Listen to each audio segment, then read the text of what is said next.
Hello दोस्तों, आज मैं आपके लिए फिर से एक प्यारी सी मनोरंजन की कहानी लेकर आई हूँ जिसका नाम है लकड़ी का खिलौना।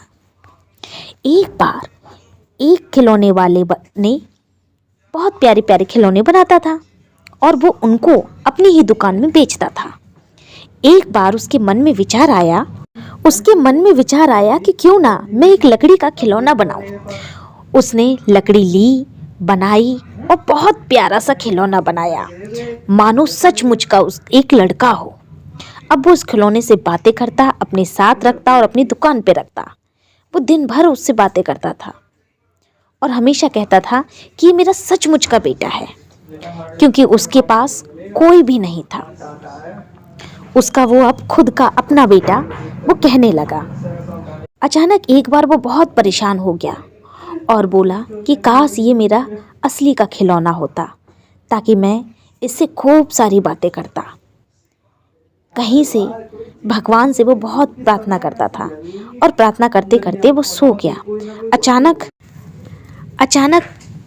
एक परी वहाँ से गुजर रही थी। उसने सारी बातें सुन ली और उसके मन में आया कि ये अकेला रहता है, ये खिलौने बनाने वाला बेचारा अकेला रहता है, क्यों ना मैं इसकी मदद कर देती हूँ।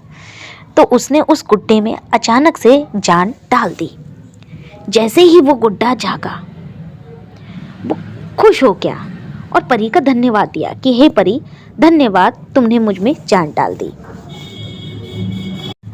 अब मैं तुम्हारा धन्यवाद करता हूँ और इस खिलौने बनाने वाले का भी धन्यवाद करता हूँ जिसने मुझे बनाया है। अब ये मेरे पिता के समान है।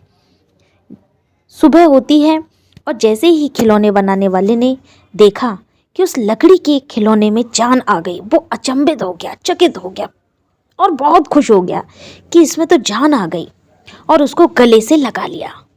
अब वो खुश हो गया कि आज से मेरा एक बेटा है।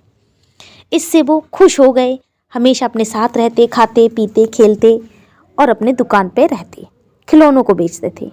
कुछ समय के बाद वो लकड़ी का गुड्डा बड़ा हो गया, तो उसके पिता को चिंता हुई कि मैं अब इसको स्कूल भेजता हूँ। वो कुछ पैसे देता है और कहता है कि जाओ, स्कूल जाओ। वो स्कूल जाता है।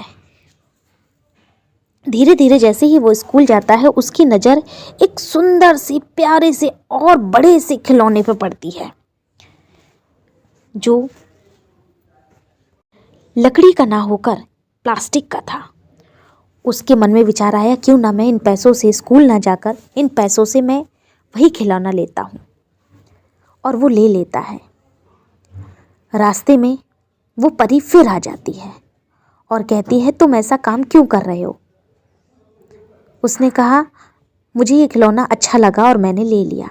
जैसे ही वो कहता है, उसकी नाक लंबी हो जाती है, क्योंकि परी उसे श्राप दे देती है कि अगर तुम झूठ बोलोगे तो तुम्हारी नाक और कान दोनों ही बड़े हो जाएंगे।